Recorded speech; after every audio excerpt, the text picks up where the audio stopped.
Happy Thursday. Welcome to Dark Horse Paranormal Podcast. I'm your host, Chris Carr. And I'm Kristen Johnson. And we hope you're having a wonderful Thirsty Thursday. And everything's going good with you. We're trying to get our tech together. We have our guest backstage. And as soon as she joined, our cat balls are, Yeah, as soon as she joined, our cat balls started going off. I'm like, started going there off. It is. And now I have to let you guys know. And I've let you guys know before in the other streams, but I have two side by side just to debunk the, rolling around or any kind of something defective with one of them. We show that it can, they'll bounce around, or we've noticed in the past that sometimes they select one. So, if we say cat ball, you know what that's about. Or if I go like that, I mean, it's just data. We're not saying it's absolutely a ghost, but they've been really active since she joined, and we were just talking before the show. So it's kind of interesting. They were quiet for a while, and they're pretty busy. So anyways, that's something to look for in the background, but we do have an amazing guest for you guys, and we're really excited to bring her on. I did want to say one thing. I want to just say, that our hearts go out to the families of the mass shooting in Texas, and I wanted to make a point of being kind. Hence wearing this shirt today. It says be kind, because you just don't know what people might be going through. And I think it's a good point to make, all politics and crap aside. And please support mental health. My God. Support mental health. After last weekend. Yeah. It's very near and dear to my heart right now. So ours. All right, we're just we take it personally. But with that said, our guest is Natalie Zett.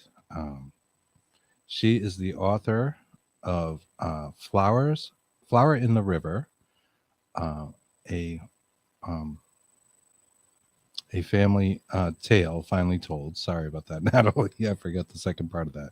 She is a writer, actor, photographer, and musician that has worked in freelance journalist for magazines and papers since her late teens. Her favorite writing job was working for an award-winning community newspaper in St. Paul, the Park Bugle.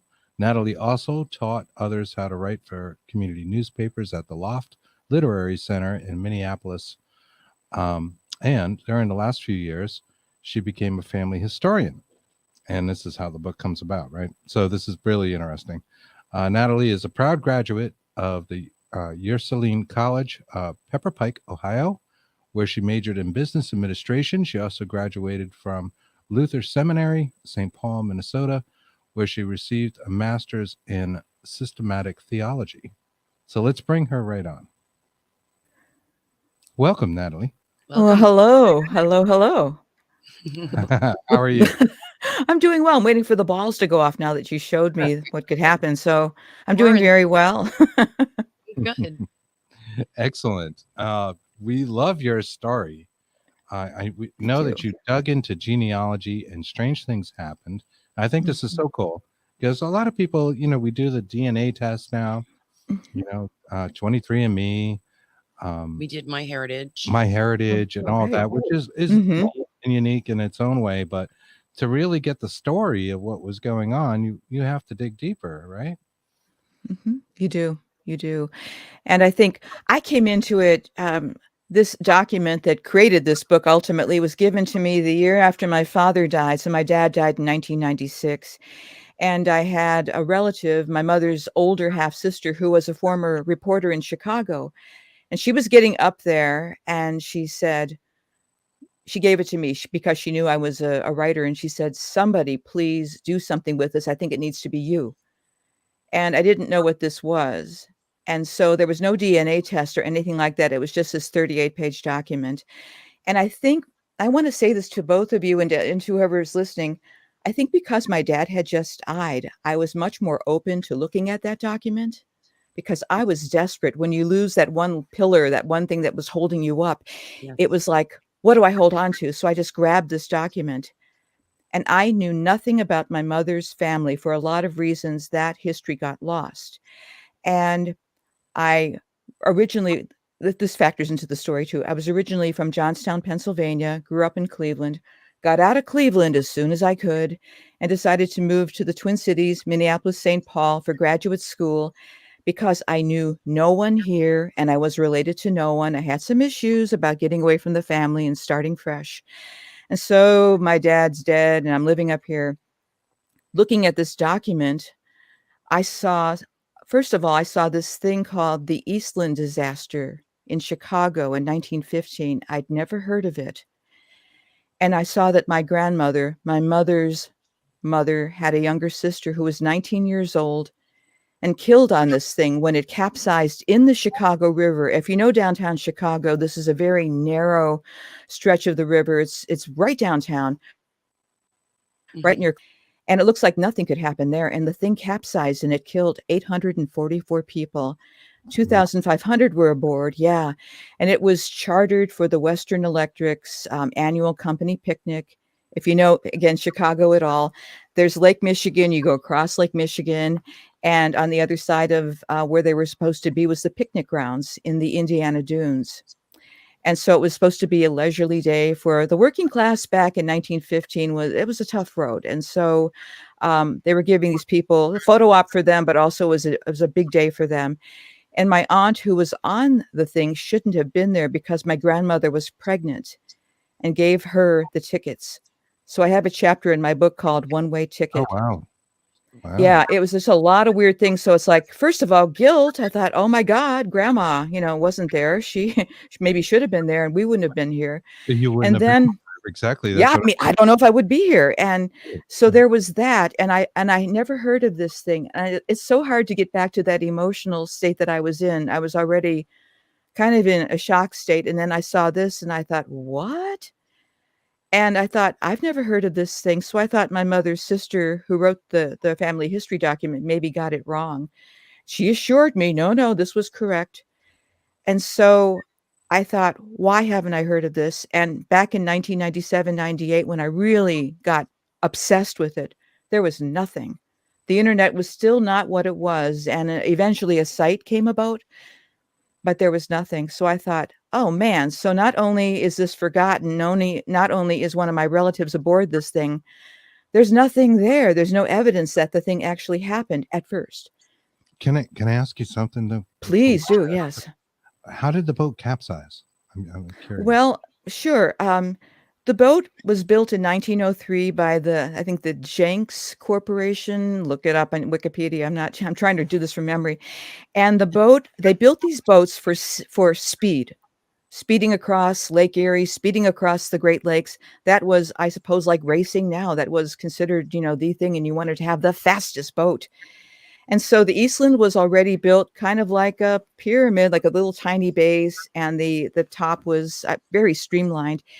And I guess from the time that she was built, she was listing, meaning going back and forth. And so she was kind of, I think they thought it was fun at first that it was going this way and that way. And then from 1903 until 1915, she had some problems. So she was beginning to rot. So they took concrete, and they started to fill in the holes on the ship. Oh my goodness. And then, it gets better. It gets better. This is my family. We end up in the worst places at the worst times. 1912, of course, I know. 1912, the Titanic, you remember that one. That capsized or hit the iceberg. And then they had the Fulman's Seaman Act, which required ships to have lifeboats for every passenger. So on top of the Eastland, they put all these lifeboats, the concrete. She's already top heavy. And I think that when everybody boarded, and there were about 2,500 on board, it took just a few minutes and she capsized. She went sideways into the Chicago River. People were crushed. They drowned. A lot of them ended up in the Chicago River. And there was a photographer there who was supposed to do the photo ops. And so he ended up being the main witness to the event. So there are tons of beautiful, unfortunately, beautiful, grisly photos of this event. So they're there. I think the Chicago Public Library has them. So that's how it happened. It shouldn't have ever been. I think it passed federal inspection through the greasing of some palms, but it was one of those things that was, like so many things, entirely preventable. Yeah, and totally questionable in a way. Mm. And Mhm. certainly, and we did Google the pictures of it, and I wasn't Thank familiar you. with the Eastman incident, but I didn't dig deep enough to see why it capsized. And there are a ton of pictures out there on the internet There's a lot, yes. And of it Mhm. capsized, and then Now there are, yes. top, and it's so amazing. that's where we got the background picture from. I love that background picture, seeing it upright, not with laying in the Yeah, Right. laying the on way its side. it Yeah. should have stayed, Yes. unfortunately. Mhm. Mhm. But Mhm. you dug and tell us more. Sure. Well, the Eastland didn't die when actually they finally got it upright. They whatever they do to redo a ship, they basically used it as a training vessel for I think it was the Illinois National Guard. Could be wrong about, but it didn't get totally scrapped until about 1943. So that Oh, thing wow. was still around. Yeah. So God knows. So that's what happened in terms of my family. But again, since I didn't know about this, it was a shock. And as a writer, and I was already a published writer, I thought, Lord God, I've got to write about this because nobody knows about this. And I felt bad because my great aunt perished. And I thought, oh, Lord, I owe it to her. So I was talking to my mother's sister and I said, could you she sent me some photos. And there was one photo of her on the Chicago Herald with a bunch of people with the photo with the inscription beneath, missing. And so she was found later. I mean, my grandmother identified her body, but there were a ton of people. Entire families were killed. And it was just one of my relatives said that there was no family who was unaffected by it because at the time, the people who worked for Western Electric encompassed Cicero. I think most of Cicero, which is kind of a suburb of Chicago. And this was like a city within the city. So it was just huge, huge amounts of people that were working there. They had their own post office.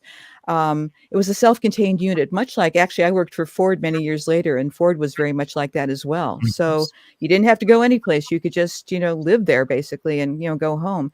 So companies, quote unquote, took care of their employees, and there was always a price when that takes place. But that's what the thing was. So Chicago went into this massive state of heartbreak, but I thought, they talk about the St. Valentine's Day massacre. They talk about the fire. They talk about the Iroquois theater fire. Why would Chicago forget its own Titanic? Yes. And I still don't have an answer for that. I would say the default that I always resort to is the fact that these people were not, quote unquote, important. They were working class. We are. I'm only like a second generation immigrant. My family's basically from countries that don't exist, but all in Eastern Europe. And many did end up in Ukraine. But Right. that part of the family was originally in what is now Kaliningrad, but they basically kind of migrated a bit westward, ended up in Poland. But they were also mixed. I mean, mixed Polish, mixed ethnic Germans in this area. So they too, all my family has very complex identities. I've got Romani, which is sometimes called Gypsy, Ashkenazi Jewish, Carpatho-Rusins, the Wow. Polish, the Germans, and Slovak. So it's the whole, as we call it, a mishigas. It's a mess. So it's like, so those complex identities come with their complex voices, and they set off little, those little balls behind you. I'm sure that's part of what's going on there. But there's a lot of, go ahead. It quieted down once you started to tell your story. Oh yeah, so they're calm now, but so that's what happened, and then the this began as a research project for me. I wanted to let you know that even though I grew up with my father's side of the family, the very spooky, witchy, paranormal focused group of people, I decided that as I grew up, I wanted to become very sophisticated and distance myself from some of the shenanigans that I saw growing up. They were living in Johnstown, Pennsylvania. They had their ways, folk magic, spells and hexes, talking to the dead, things flying all over the place. And I thought, oh my God, I wanted something normal like Leave It to Beaver. And I had the Addams Family. And I just was one of those kind of things where kids rebel, right? And I did. And so I thought this kooky bunch, they were very much, and it's funny, I'm going off, I do go off on tangents, so pull me back. But Oh, no, as I've gotten older, I've talked with the other cousins who spent time with my dad's family, and we would talk with each other, and we would hesitantly say, do you remember when stuff started flying off the walls when they were communicating with some dead people? Yeah, I thought I made that up. And I thought, wow. So part of returning to this part of the family history and creating this book, I had to revisit stuff that I talked myself out of years ago. And that was very difficult to uncover it. I will always have an uneasy relationship with this stuff primarily because I want to be respectful of it. And I would never trivialize my family or any of that. And I know I know why they were very cautious and didn't talk about it, with good reason. Because we did lose somebody during the Inquisition back in my ancestry because she was considered a witch. Wow. Yeah, so there's a lot of gravitas that I feel toward the whole subject. So it's not fun. It's part of who we are. And so I think when I approached this topic of the Eastland and my great Aunt Martha's death, I was approaching it as an author, as a journalist. And I wanted to find out about it. I wanted to write about it for our local newspaper and then be done with it. And then as I was putting this article together, things started happening. And the old things of my childhood with, unseen presence where I could feel, at that point I was single, living alone in a nice little apartment in St. Paul. It was like somebody was in there with me. And I thought, oh, what fresh hell is this? I thought, oh, no. And it was familiar to me, but I thought, oh no, this is not happening. And so it was multi-layered insofar as I'm doing the research for the article, trying to find out things. Somebody created a website finally for the good old Eastland disaster. And yet there was also this other thing about, okay, I'm connecting to this woman. And I thought, what do you want? What do you want from me? And I thought, my mind went to all sorts of things. I thought, can I go back to write this thing? How do I write it? Write the ship? You write it by writing it. I mean, R-I-G-H-T by W-R-I-T-E. I thought, just write it. And so the deeper and here's the other funny story about this. Remember, I moved up here to get away from my family. So as I was researching my great aunt who was killed, I thought there's got to be other relatives who might have known of her on my mother's side. When I began researching my great-great-grandmother and her children, I noticed that they immigrated to western Wisconsin, which is about an hour away from where I moved. And then I started seeing names of people in Minnesota near where I was living who had passed away. And I realized I'd moved to the mothership somehow. And I moved here to the Twin Cities because it felt familiar, even though I didn't know anyone and was related to no one as far as I knew. So that, in an odd way, is even more powerful than any of the supernatural events I've ever had. Because some stuff you can't explain. You can't explain away. You can dismiss a person, but I can't dismiss that move because I moved here. And so then I began researching that bunch, and it was just like, holy moly, what did I do? And it turned, I think you get to a certain age in life and you think you know all about your family and you have a very fixed sense of who you are. And I thought, who the hell am I? So that's how life began to spiral out of control. And it had to spiral out of control in order to reintegrate. It's Interesting. Totally fascinating. Yes. I'd like to take a quick moment too to just present some of the comments and say hi to our audience out there, because I don't know if a lot of you guys out there saying hello to you and enjoying this. Hello, Greg Koss. And I know you have a really good comment. Yes. that I want to bring up in a moment. Liz Milne, Anne-Marie Young. Hey, Mike Quincy from Dark Hour Paranormal. Thank you. Good to see you. Jealousy. Mia Ig, and I want to wish happy birthday to Del Lessie of the Delicious Recipe. He says he's still in birthday mode. So that's a friend of ours, and he has a show called The Delicious Recipe. We were on it recently. Yes. Ourselves, and great show. Thank you. Hello to Ken from the Wizard's Table out there. We are looking forward to seeing you soon. Yes, please. And everybody else that's made a comment. Thank you guys. Really appreciate it. Greg brought up a good point just about the boat itself and that why it might have capsized. He had heard from his wife's grandpa, who was there, that all the people that went to one side of the boat for the picture that the cameraman was taking from the other side of the river. So as you had mentioned, it was like an event day, and there were photographers there, and apparently maybe this played into it. People went to one side of the boat. It was uneven with those concrete fillings, and that was enough to turn it over. Does that sound I don't know that that's correct. I've heard that point debated, but I have heard that point. And it's like, who to say? I mean, it could very well have contributed to the mess, but that thing was already a powder keg. I mean, that's the interesting thing, because I've seen actually, before I realized that, the Eastland story, I went on one of those boats across Lake Michigan before I knew about this. I would never do that, knowing about that. I thought, with our family's luck, no way. But we did the same thing because we wanted to see, and I'm sure people go on cruises and do the same thing. But this thing, I think it was the way it was built, and the laws of physics were against it. So, but I'm sure people running to the side to get photos and everything else taken didn't help. And there was also a filmmaker there, and they found the film a few years ago. It was over 100 years old. They were able to restore, a few seconds of it, but it was in some vault in Amsterdam.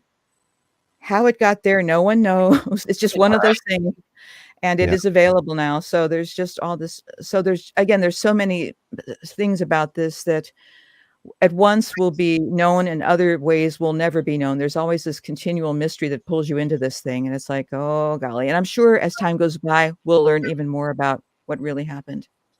Sure. Most definitely. Sure. I'm just glad you brought this up and out so everybody, could know about it. Yeah. It's completely unaware of this. Glad somebody knows about it too. So cool on you. Well, thank you. Yeah. Worthy of knowing about. Yeah. Huge. Absolutely. Absolutely. So I'm so sorry. My pages aren't coming up. So as you were saying, Natalie, I'm sorry, where did we leave that off? I don't know where we left it off. I have kind of, let me look at my notes here. I apologize. You came out to Chicago. You transplanted. There was some synchronicity going on. Exactly. You felt familiar in this place, and you had other people in your family living there already. I did. And the other aspect that I cover in the book is that the first time I went to Chicago, I had never been to Chicago before. And again, the same thing happened where it felt familiar, and it would be a number of years before I would find out about this. But one thing to just stop and pause and say is that I think if we feel these things, sometimes we put them to one side, or at least I dismiss those. And I pray to God that's like, oh, I don't want to be like the Addams family here, but I did remember it. And there was another thing that happened too, along the lines of synchronicity, but also facts. When I was at Luther Seminary as a student, I had a job at one of the adoption agencies. Because I was a published writer, I would get these weird writing jobs. And people wanted me to write stories for people who were either birth parents or birth children. And they wanted to get non-identifying information, but I had to come up with stories about their lives to make them interesting. And so people could have a sense of who they were, who they came from, well before the DNA tests and things like this. And every case I worked on, whether it was birth child separated from birth parent, almost all the time, the child would follow the path of one or both of the parents without ever having met them. And it was one of those things, again, that happened years before this discovery, but it was one of those things where my myself said to myself, file this away. It's going to come in handy someday. So these types of things, and I hope that those who listen to this, it's like, yeah, it'd be nice if you got my book because I owe people money. But by the same token, what I really hope is that you start to explore yourself and start to look at what's inside that blood, because there are some fascinating things that I think we all find out, and they can enrich and horrify us, and they can embarrass us and all these things, but they all make up who we are. So I just hope people feel like, yeah, I can do that. If she did that, I can do that too. So it is doable. Pain in the neck, but it's doable. Absolutely. And I think that's such an interesting concept, even just looking into family history on that kind of level. Where does one begin? If you're interested at the beginning, no. To quote Linda, I don't know. I think that in my case, it was accidental. It was because my mom's sister was, older, and she gave me this document. Otherwise, I honestly didn't care. I didn't. The family that I did know of my mother's, that was her father's side, I didn't care for them. I loved my father's side. They were much more interesting. The spooky ones, I just loved them, and I felt more of identity with them. And my mother's side, I just wanted nothing to do with, because they did have some characters that I would not want to meet in a dark alley. And I thought, oh, so what I did, unfortunately, is I dismissed the whole of my mother's family. And because her mother died when she was 3 and she was in Pennsylvania, my mother knew nothing about her mother. And the other gift of doing family history was right before my mother died this January, I was able to get that book to her in time. And she knew what I was doing. And she said, to the end, she had that gallows sense of humor. And she said, are you going to finally publish that damn thing? And I said, yeah. And I kind of rushed it. I had a second set of edits that I needed to do, but one of my mentors said, just get it. She said, get it to her in time. She said, you can always fix whatever, because I did, the independent publishing. She said, independent publishers are always fixing stuff, as are genealogists, because there's always new information coming forth. She said, get it to her. And she said, well, I hope I don't croak before I get the book. And she got it before she croaked, indeed. And she was just until the end, but she held it. And my sister said that she held it and went to sleep.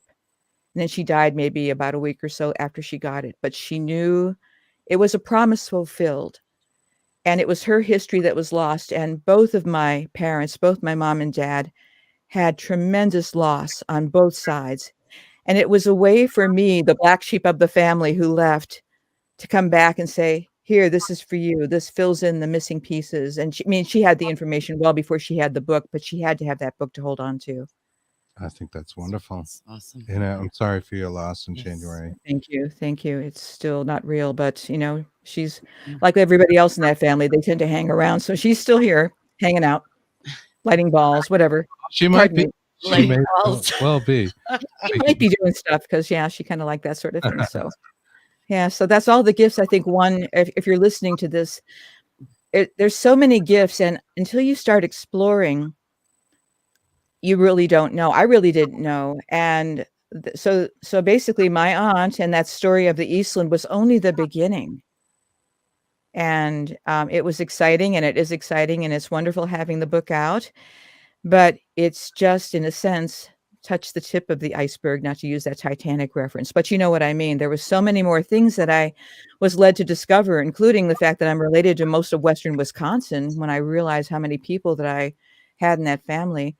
Wow. And I know. And it's just like, whoa. And we all have an image of who we are and who our families are. And again, I always thought of myself as, if not sophisticated, I mean, Cleveland, come on. But I was from cities, and to see folks who live in these towns of 1,000 people, which is where my great-great-grandmother and her children lived, that was a whole different trip to go there. And I thought, my God, it's only 1 block long. And to see a different side of myself and to say, no, these are blood. These are these people. And it's like, what do you have to teach me? And what do I have to teach you? But at the same token, as I entered their lives and they entered mine, we disrupted each other's lives. So there is, I call it the unintended consequences of family history. Once you start meeting people, not everybody is going to welcome you. Some people will welcome you, which mostly I've had, but it can be disarming for them as well, as they meet you and just thought, who are you? Oh my Lord, And yeah, but they all bought my book, so it's wonderful. They're sitting there reading that book in those little small towns in their cabins, and it's like, wow. Um, they've been wonderful. So as I've had loss, I've had gains. That is so great. And just a couple more hellos and comments out there. Robert Honings, hello, buddy. I think I forgot you on the first pass. Liz Milne, if I didn't mention you from Scotland, there's lots of comments out there and saying hello and chatting up our audience. Laurie Ann Sweet, hello again. And Wizard's Table is Ken Allen asks, what sources did you use to do your genealogy? Oh, what the question is, what source didn't I use? I use, well, if we're just talking about records, I used the library at the time. I used every newspaper that was ever on microfilm, and records. I mean, now that if you guys belong, it sounds like you know Ancestry.com and those types of things. They have so many records. So census records are actually really helpful. And again, I can't stress the importance of newspapers. Especially like in small towns like the one that my great-great-grandmother was living in. They have these teeny tiny little newspapers that have all this gossip and information about who's killing who and who ends up in jail for being drunk. It's good stuff. I mean, so it's just, so they don't put that in the big paper. The Chicago Tribune, of course, the Chicago Herald. So yes, all of those records. In terms of DNA, I do genetic genealogy quasi-professionally. I don't, it just takes up too much time, but I've been able to locate birth parents for my immediate, not close family, but for my cousins and people like this. We had one 80-year-old mystery where my cousin didn't know his birth father.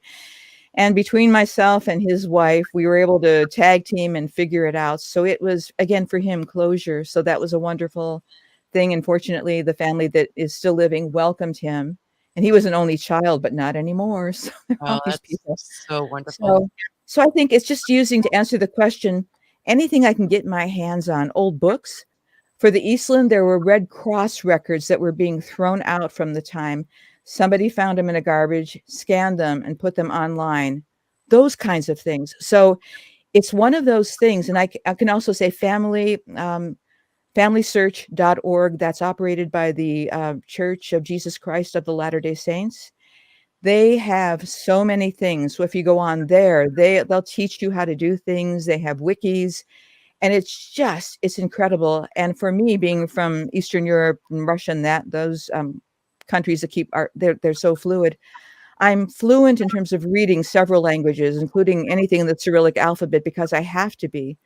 So part of learning genealogy and records is learning the different languages your folks came from, whether it's any language that's not English.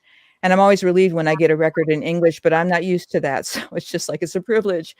But so I would just say, just keep availing oneself of all the things that are out there. There's so many commercial sites, so many things. And again, be prepared for unexpected, crazy things to happen. But that's part of the fun of it once you get past the trauma. But, what can I say? Sure. It's like, I'm related to that person. Oh, my God. That's so, yeah. A seemingly obscure resource, but a very good one. Mm-hmm. You would think that would be the first place to go. Did you have to go through microfiche and all that great stuff? Early on, I did, because that was the only thing that was available. And in fact, the other thing I can say to people is, I know the pandemic has kept a lot of us contained, but there's nothing like being able to go to a city or a town or a village, like the case of this little Wisconsin village that my ancestors lived in. I found a book that somebody had written there. It wasn't for sale. You couldn't get it online because, online, they didn't do that sort of thing. I was able to get a hold of it. It was the entire history of this little teeny tiny village. Almost everybody in the photos I'm related to. So I would say, I know, it's just so weird. Go to the places where your people are from. And you can find a genealogical, historical society. And there's always a geeky person like me who will talk your ear off about this stuff, because we want somebody to listen to us besides the walls. And so, so there's so many wonderful resources. So once things really lighten up again, and there's no weird other diseases coming our way, I would just say go to where your people are. And I haven't spent. Actually, you had somebody from Scotland. I actually lived in Scotland on Cumbrae Island, near Largs, near Glasgow. So I don't know where this person's from, but I love Scotland. Oh my gosh, I wish I had any Scottish ancestry, but I have a love for Scotland.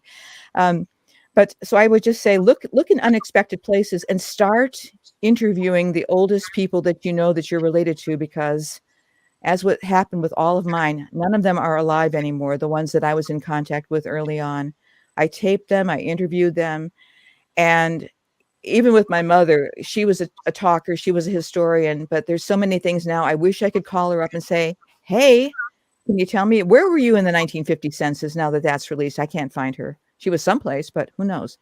So stuff like that. Mhm. That's a long-winded answer. I'll stop talking. Yes. Anything No, else? That's awesome, and it gives people an idea. I do think what you mentioned about the local relatives and maybe like the local library resources will give you something that you will not find on the internet. Not everything is on Google. Correct. We've noticed in our own research, sometimes being in the town that you're looking into, or maybe a haunted location or people you're looking for, they'll have some kind of information that you just can't find anywhere else. It might be in the form of a very old book that you can't even take from the library. You need to do the research there and that sort of thing. Totally recommend that people do that. At what point in your research did you start to see things that might be termed supernatural? Almost from the get-go. And there was one particular event that really kind of turned me on its head. I was already feeling when I was doing the research for this article, and again, this was for one of the small newspapers in St. Paul that I was a freelancer for. So I had a guaranteed spot for this article about my Aunt Martha in the Eastland research project. And I thought, oh, this will be fun. And I was working with another woman on this, and she said, oh, that article, she said, you know what? She said, it's so clinical. She said, why don't you go down to Chicago, find the grave, and then write about it? You have to see the grave. I said, oh, I don't know where that is. And I was able to locate the cemetery. And again, this is before GPS was kind of the thing it is now. And like my mother and father, I have no sense of direction. So I thought, oh my God, I could be in Chicago for years before I find my way back. So I had a map, and I was planning to go down there. And it's about an 8-hour drive from St. Paul. So I decided to break up the trip, and I stayed in a hotel in Wisconsin. And that night in the hotel, things started happening. There were these really strange noises. And I, again, felt like I was not alone. I thought, well, what's going on here? And there was a sound. If you remember the old shortwave radios, was this crackling and noise and that type of thing. That's what it sounded like. But there was no source for this. And I thought, what is going on here? And as the night progressed and I couldn't sleep, I kept seeing outlines in the room. And I wasn't so terrified that I felt like I needed to switch the light on like I did early on. But I thought, just relax with it. You know this. You've seen this when you were a kid. Just go with it. And when I would try to focus in on the shapes, they would disappear. You know how you look at something directly in the dark and it goes away. And I thought, there's people in here with me. Damn it. Who are they? And I thought, whoa. And then when I woke up, it was like coming out of a haze. And I thought, did that happen? But I had to hit the cemetery because it was Labor Day weekend. I had the article due in a few days. So I hit the road, drove down to Chicago, and finally found the cemetery, which I realized it might not have even been open. And once I got there, it was a sea of graves. And I thought, oh my God, the office wasn't open. I thought, how am I going to find my aunt and anybody else that's in there that I know? I didn't know. And so I parked the car and I kept running up and down the graves. And I was like a crazy person. I was just like a crop duster. And I asked some guy who was there. I was just insane by that point because I hadn't slept and I was seeing images. And I thought, I thought, let me find this thing. And I couldn't find it. And I was so upset. I was crying. And then as I was walking back thinking, I'm just going to go back and, feel sorry for myself, I tripped. And I didn't fall down. But the trip kind of threw me in a direction toward where I parked the car. For whatever reason, I didn't see that I had parked right in front of my family's headstone when I drove there. But I didn't see it at first. Another synchronicity. Yeah, I just didn't see it. And I was staring. I thought, oh my God, that's it. And it's a massive headstone because on one side of the headstone are my great-grandparents. And on the other side is my great aunt who was killed in the Eastland. And above her grave, above her headstone, it says, Auf die Eastland. In German, that means on the Eastland. Ruhet in Frieden, sorry, German, massacring it. Rest in peace. And so Oh. it told how she died. And someone thought it was important that we know that someone in the future knows how she died, because that cemetery, which was Bethania Cemetery, a Protestant cemetery, did not have, I think she might be the only Eastland victim there, because that particular family, my mother's family, was Lutheran. And the Bohemian National Cemetery, also in Chicago, I think has the most victims, and those were mostly Czech folks, maybe some Slovak, but they have some beautiful, statuary. But Bethania was also a quite healthy sized cemetery. So when I fell in front of the grave and then I just kind of collapsed in front of it, I thought, oh my God, here you are. And it made it real.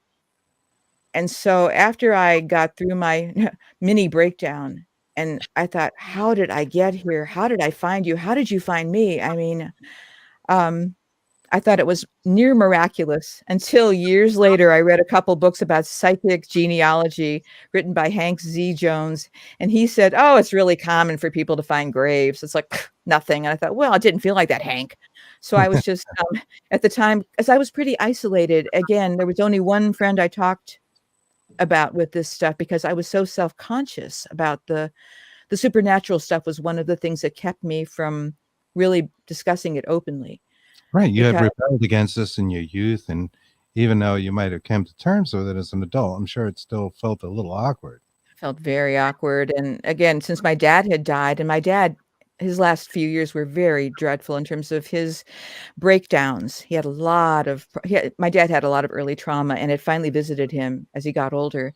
And I thought, oh my God, I was really worried. I thought, am I turning into my dad now? Oh my Lord. I mean, there were just so many things going on in my head at that point, because I felt completely unanchored, completely unmoored. Everything I thought I knew about myself and my family was not true.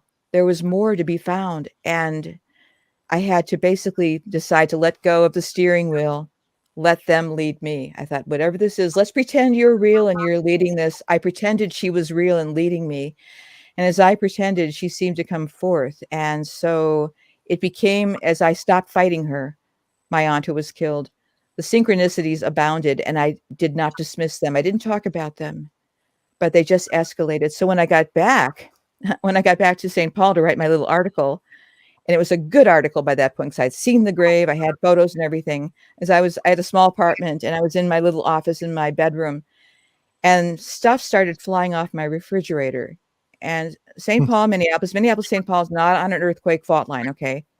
And I thought, now what? And you know, when you live in a small place, you just shove crap on top of the refrigerator. That's what I did. So I took the crap, paper towels, Kleenexes, shoved the crap further back. I thought, okay, I don't know what this is. Went back to the room as I was typing my, wonderful conclusion to the article. It happened again. And I went out there and put things back. And I thought, what's going on? What's going on? And then the third time it happened, I went out there and I said, don't you dare. If you want something, talk to me directly, but don't be doing this stuff. I'm already freaked out. And so I was like, I thought we were going to have a relationship here. You're not going to be doing these tricks. What do you want? Tell me. I'm trying to listen here, but no need for carnival stuff. Okay. Grew up with that stuff. Don't need that. So things settled down, but I was so freaked out. I called mommy. My mother was still alive. And my mother is very much of the skeptic side of things, which I have quite a bit of that as well inside me. I have kind of the both and type of conflict. It's like, oh, I don't know what to look at. But I called her and I said, Mom, I think I bought something back from Chicago I didn't intend, besides, the stone from the grave and photos. She said, what's that? I said, I think I brought back Aunt Martha. She said, what? I said, yeah. And she listened to me talk, and I was ready to be dismissed by her. And she said, look at it this way. If you did, she's not going to hurt you.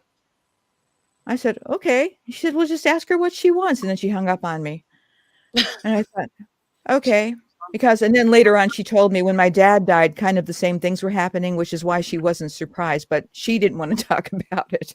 So we all both didn't want to talk about these things. And my sister, who was married and living in a different home, she said, yeah, I had things like that happening too. So we all had things happening, but none of us wanted to really talk about it. So then my great aunt Martha kind of brought us all into a level of honesty that we were kind of embarrassed by. So it escalated after that. And again, the nice thing or the horrifying thing about it is, who am I going to call? Ghostbusters? I mean, there was nobody to talk to. I thought, I have to learn to live with this stuff.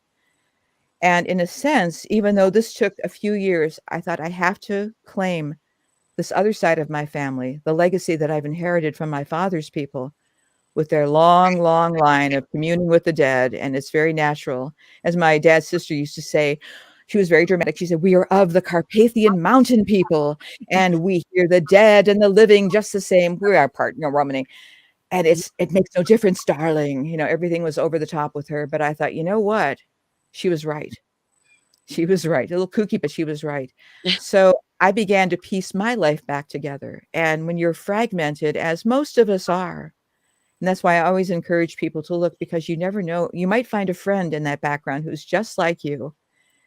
And you can find some resonance and some strength and some courage from that person.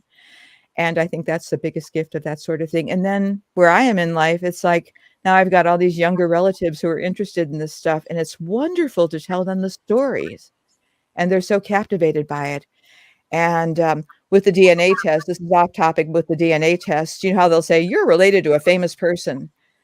And through my mother's line, I'm also related to unlucky Nicholas II, Tsar of Russia. So Come on. yeah. It's, believe me, you don't make up stuff like that. So not a direct descendant, thank God. But yes, we have the same. A lot in common, because I am too Romany from the Carpathian Mountains. There you go.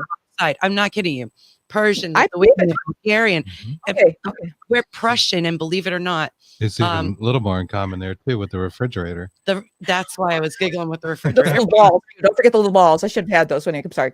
Go ahead, Chris. The Tsar of Prussia is who we are related to. Maximum. So yeah. So you must be on my DNA list then, Kristen. Yeah, I mean, you must be on there. Yeah, we're gonna have to look now. Anyway, here we go. Okay. You don't know about from the DNA company. Yeah. I know I get those all the time. You're related to so and so. Yeah, it's like, sure. The phenomenon of things flying off your fridge That's as why well. I giggled when you said and that. I've it's actually a family thing. I don't know. Yeah. So that Carpathian Mountains. I don't know. I Boy. think y'all are haunted. Well, we all are haunted. We just carry it with us. So that's that. I suppose a few years ago, Kristen, this would have surprised me. Now it doesn't. I mean, sometimes I'm sorry that I've lost some of that amazement, but it's like, well, of course you are. Why wouldn't you be? And it's right? Like a lot of times you hear these stories, and I know we tell these stories about stuff that's happened to us, and I'm sure most of the people that hear it go, yeah, sure, yeah, right. But once you have that experience, or something similar, but you just cannot explain it rationally, and you go, yeah, maybe there's something to that, right? It's one thing to go stories, but it's another thing to be part of one. Yeah, very well said.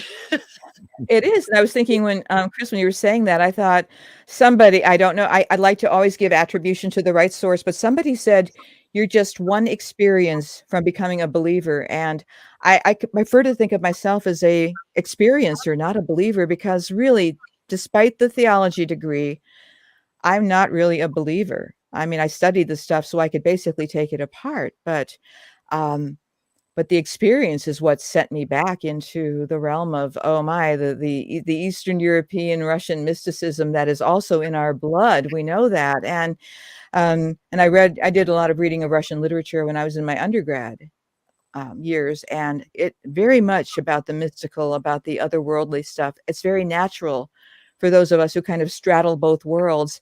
And I think having that front and center, whoever's listening to this, whoever your people, your multi-people are, having it front and center, as opposed to having it blindside you, like, why am I doing this weird crap? It's like, it's much more powerful. It's more fun too. It is. Now, when you said earlier that you wanted your aunt to speak to you and you asked her to, how did you go about that? Did you did you get it psychically inclined? Did you use a spirit box, a shortwave radio to get any kind of like an EVP? Well, I had a bunch of Ouija boards at one point because that's the other thing we grew up with, but they were long gone. But I guess it was just getting quiet. I mean, getting quiet wasn't just not me not yakking, but it was me silencing my mind. And I don't really follow any type of meditation practice, but I thought inside me, I thought, you know how to do this. And I had seen growing up, my dad's family, the practitioners of all the dark arts, they didn't sit down and teach anybody, but it wasn't what was taught, it was caught. I watched how they behaved in their relationship with the supernatural or their relationship with communicating. And it was very much listening to that still small voice. Then this acknowledgement, it starts to feel right. It's kind of like when I was writing the article and it clicked. It was like, that's it. And so it would be, what do you want from me? And it was not a directional, you don't want to hear the command voices, because if you tell a therapist that, off you go. Yeah. But it was more like, do this, look at this, look at or check out this thing. And it was like nothing dramatic. I would say nothing dramatic, but after the 500 coincidence, it was like they were all starting to line up. And I suppose it's like the yellow Jeep phenomenon. Once you get one, you see them everywhere. But once I had the awareness, it was just like, don't dismiss it, Natalie. Listen to it. And as you practice a skill or practice an innate ability that you have, it does get stronger. And I became less apologetic about it. And I thought, there's in my daily life, there's always the screwy stuff that you do. But in terms of that stuff, it was like I was dead right. And I was always, even though I distanced myself from my past in some ways, I was always able to intuit somebody. I mean, I could get with somebody within a few seconds and think, stay away from that one. Or this is somebody you want to spend time with. Or this is somebody who's neutral, neither here nor there. So much so as when I had a small training company, the HR director, we had like 10 employees. She said, would you walk through the lobby and give me a read on the person who's sitting out there? And I said, sure. And I would go back and say, well, if you hire them, you're going to have this, that, and the other to deal with. And she would, because she would defy me. And then she said, how did you know that? I said, I don't know how I know that. But so I was activating my intuition all along because I think it kept me safe too. There were dangers that I ran into by some of my adventures and some of the fairly dangerous places that I ended up in. Had I not listened, I think I would have ended up like one of my friends murdered. So there were things that I definitely feel like, well, am I special? No, I just bothered to listen. So the skill was there, but it was kind of like learning to tune your channel. Maybe that's a good analogy or metaphor for it, and not discount it. And then be willing to make mistakes, because a lot of times I was bringing my bias into it. I was bringing my fear into it, and learning how to course correct, just as you do with genealogy, just as you do with a book, course correct. It's like new information. We need to fix this. New information, turn this way. Always, always, always course correction. Nothing is ever settled. That's right. That's right. Very true. That information comes in ways and excuse me, the mind will try to change it, filter it, and that kind of stuff. And it's easy to get deterred off your course. Absolutely. Certainly.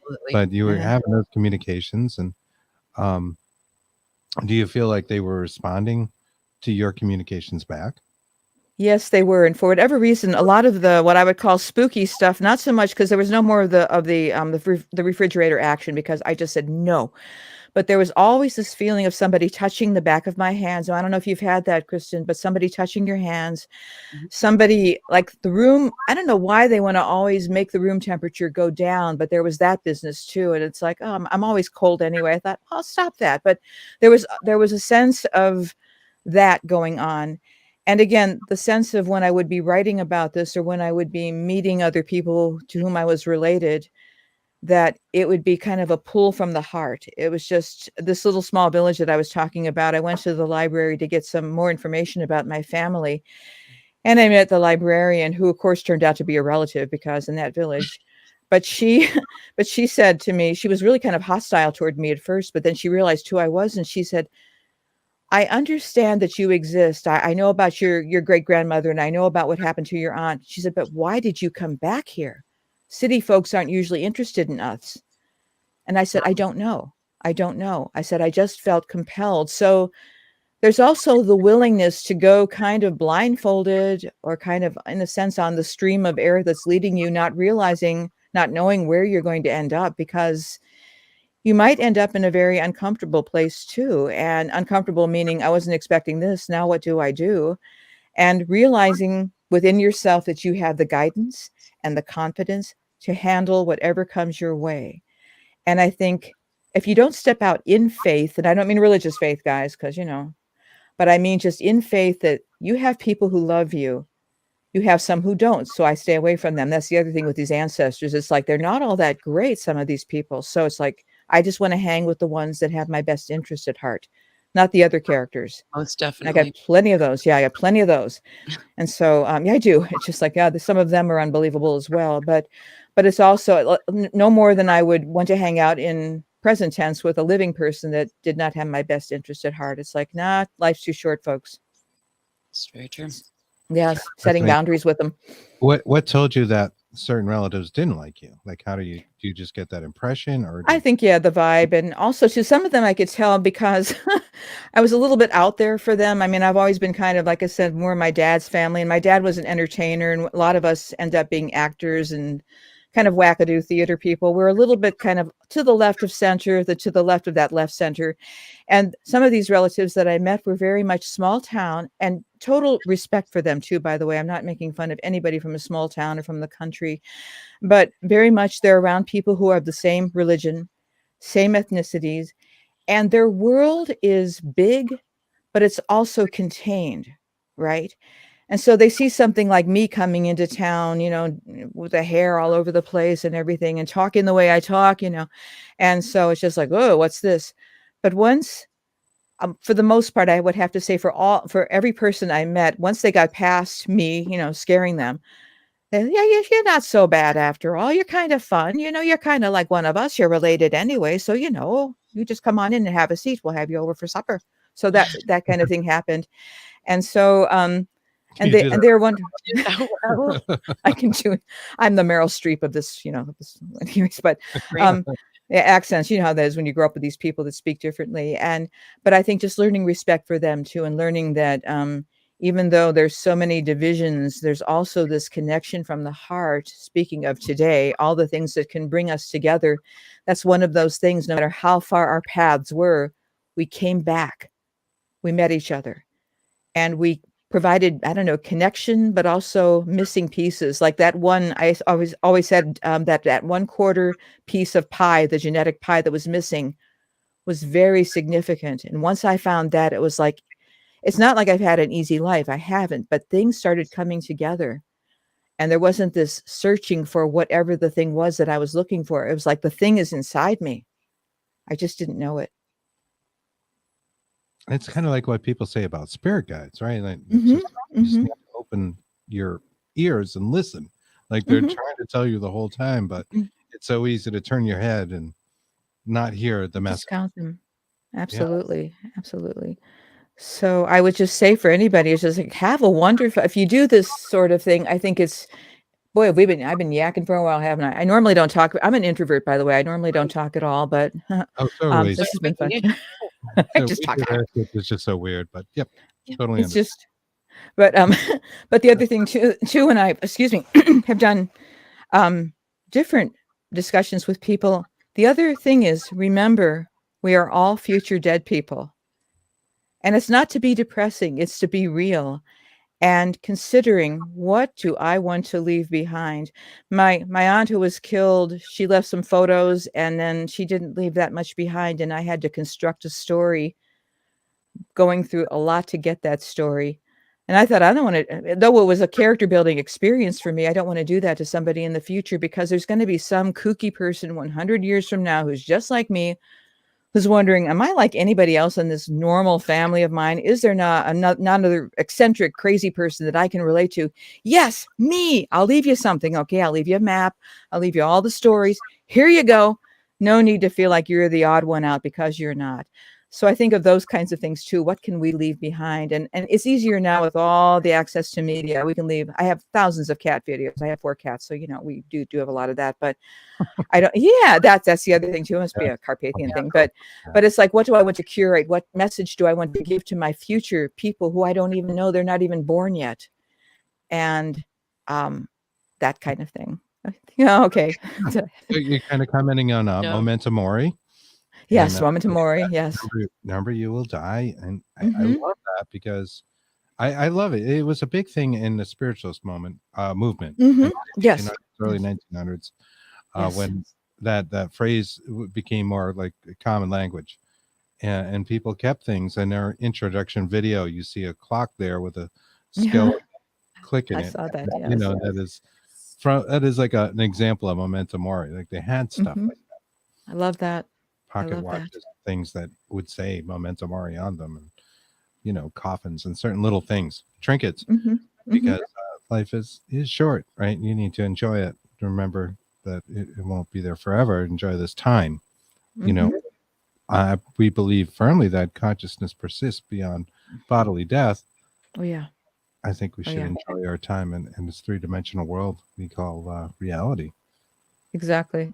And we can take some of it with us. And I was just thinking as you were talking, Chris, about the movie Coco, about the Mexican Day of the Dead and how wonderful that was. I mean, didn't you just cry? I mean, it was just like, Yeah, I love the ofrenda. With the Day of the Dead, that they have a holiday to remember it. Like we have Memorial Day. Yes. It's almost exclusive or something, but I don't know. I like that the general, remember where you came from.